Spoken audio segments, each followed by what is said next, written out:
In this house, in a quiet residential neighborhood, a series of brutally violent, horrible crimes have been committed. And yet the police and prosecutor in this town seem either unable or unwilling to draw the obvious connection between what happened here and Satanism.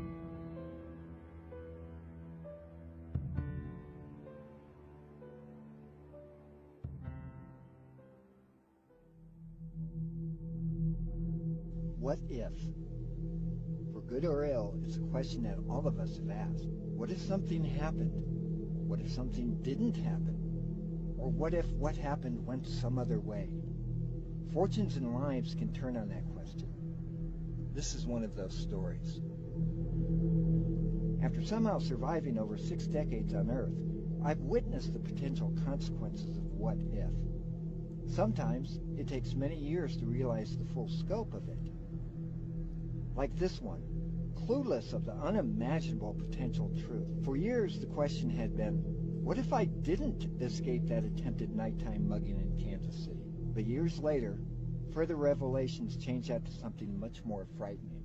What if the stranger who attacked me wasn't a mugger at all?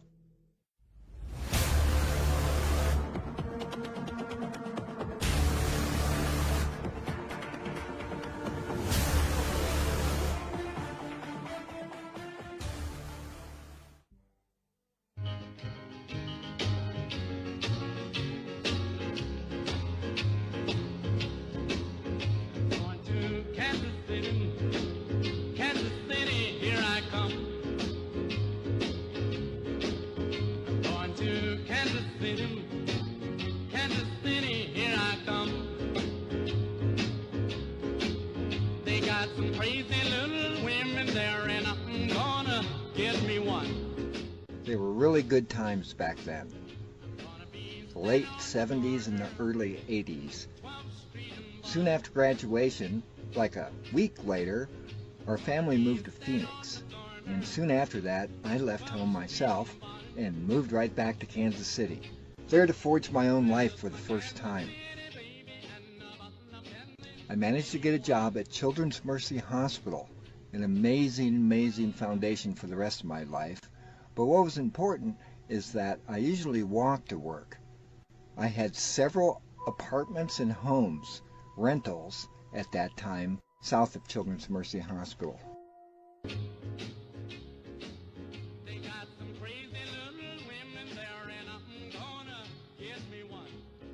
Because I worked the 3 to 11 shift, I would always be walking home very late at night, either close to midnight or soon after.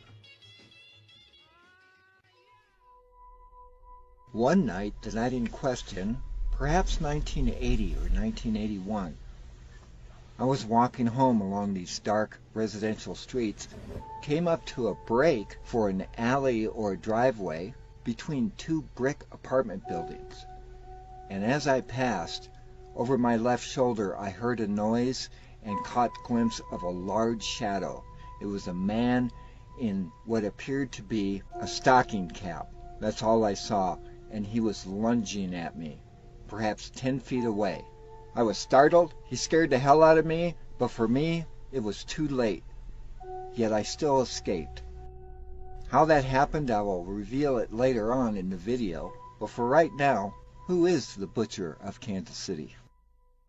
Bob Berdella is a serial killer who tortured and killed at least 6 people. His crimes first came to light back in 1988 and made headlines across the country.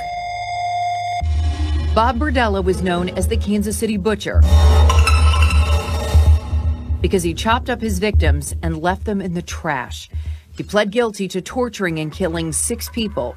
He died in prison in 1992. For decades, he's been a dark chapter in Kansas City's past. Berdella confessed to sexually and physically torturing 6 men here. But some believe there were more victims and hope digging up the house might unearth some secrets. Life went on. I got a crazy little woman for myself from Children's Mercy Hospital until she fled on her own, but that's another story and I digress. And moved to Montana. Serial killers. Yeah, gave them about as much thought as unicorns. But I never forgot that frightful incident. Decades later, the internet arrived. And once that matured, it became an incredible tool for us to seek answers to a lot of old questions. Whatever happened to so-and-so? What were those song lyrics exactly? Or hell, let's get the same dang song previously unavailable half my life. Then eventually, the casual questions out of left field, triggered by a random thought, a comment, or a TV show. Likely due to a friend obsessed with crime shows, I once randomly checked for famous serial killers in previous states in which I lived. That was because I sure never heard of anything like that locally, anywhere when I was growing up. But then again, I missed quite a lot. And the Butcher of Kansas City? Are you kidding? When and where was... My blood froze. 4300 block of Charlotte? Richard Berdella's murder house was in the middle of my late-night walking route, and in the immediate vicinity of a place where I once escaped a stranger's attack.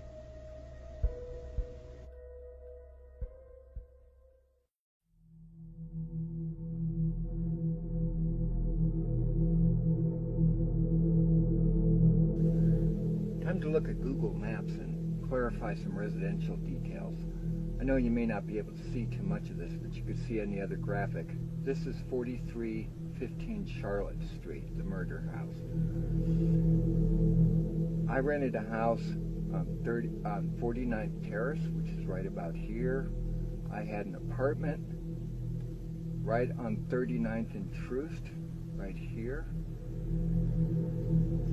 My first apartment there was somewhere in the Hyde Park area, around here. I also had an apartment on the 3800 block of Warwick, which may have been over here. But my primary residence at the time was on 49th Terrace, and I would walk this way north to the hospital. And you can see the hospital is a little bit west, so I would always also worked at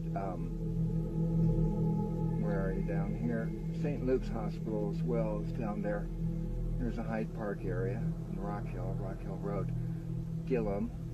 Boy, I had an apartment, I think another one in the Mansion District that probably was like right around Robert Gillum Park. I think right here. I would have to check old addresses. But when I would walk, I would always come through the plaza area and I would pick one of these streets to head up Children's Mercy Hospital, which is right about here. There it is, Truman. This is Children's Mercy right here. It looks like it's pretty far, but in those days it really wasn't. It was kind of a pleasant walk. Now I want to discuss the attack area. First of all, let's take a look at the murder house.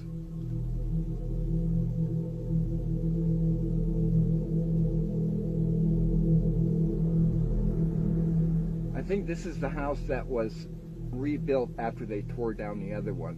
But as you can see, it's a very open residential neighborhood, but very dark at night.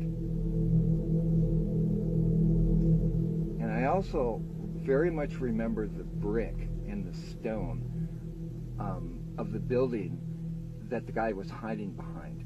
But that was a long time ago. A lot of these houses are built on very large foundations, and they have brick walls on the easements. So I may have been remembering this. What was pretty intriguing for me when I was looking at this, I was looking for an alley, but I don't know if an alley exists. Let's go down to the next block. And remember, this is pointed towards the direction of Children's Mercy, so I would be coming up these streets, and I would randomly turn left or right just to change my perspective. And I noticed this. This is on the next street over. This looks creepily like where it was.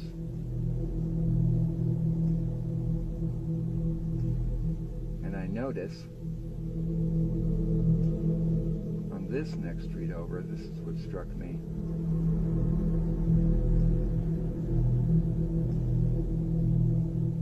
This right here. This triggers a lot of memories. I really believe that this could have been the place.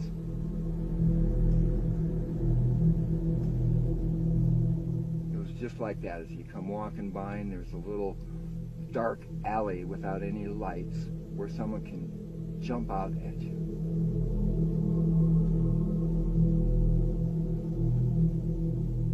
And this is the block where Berdella lives. I thought perhaps there was an alley right here, and I don't see one indicated. But again, this is many, many years later, and sometimes those access alleys have been closed. Escaping the alley attacker was not my doing, but rather fate and fortune, providing just the unique tool to instantly foil mugger or serial killer, along with the miraculous unlikely circumstance to have been carrying the thing in the first place. It performed with cavalry timing. It wasn't mace, not a gun, nothing offensive at all, in fact. What saved me from robbery, assault, or eventual murder and dismemberment after weeks of sadistic torture was a casual gift from my landlord, a bulky portable police scanner of the age, left behind by other renters.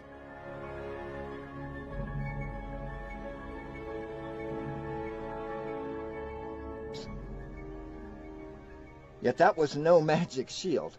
Recognizing the truth, a skinny 22-year-old, Berdella's target victim demographic, by the way, civilian carrying a scanner, it would not save me alone. Whatever assault awaited, I walked right into that trap. The man lunged. I ducked but was too slow. I saw gloved hands reaching for me as I stumbled over my own feet. Then at that critical moment, before I reached the curb, the attacker fled into the dark alley. Well, I can only assume that whoever it was decided at the last second not to risk the chance of assaulting a real police officer.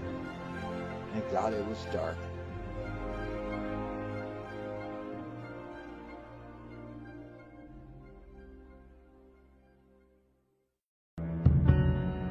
The Butcher of Kansas City's reign of terror is thought to be from 1984 to 1988. That would be 2 years after the alley incident. However, many believe, including authorities, that other victims may have been taken.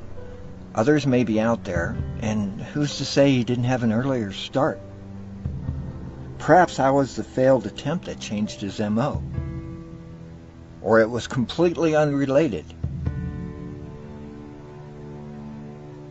The coincidences are chilling. It's enough to make you ask, what if? Just a bunch of earth is all that's left of 4315 Charlotte. But some people will never forget the house nor the man who lived here. Bob Berdella, Kansas City's most infamous serial killer, is dead. He died in prison after his victims were killed in his home. Berdella confessed to sexually and physically torturing 6 men here. But some believe there were more victims and hope digging up the house might unearth some secrets. That's why millionaire Dell Dunmeyer, who owns the property, had workers carefully tear it down. Private Detective Ashley Hearn was here in 1988 when the truth came out, and he's been here for the past 5 weeks, making sure no other bodies turned up. He says the stairs to the basement will be saved, as well as this drain, reportedly used to carry away the blood of Berdella's victims. Well, this appears to be the final chapter of the Berdella story, and no one could be happier than those who live on either side.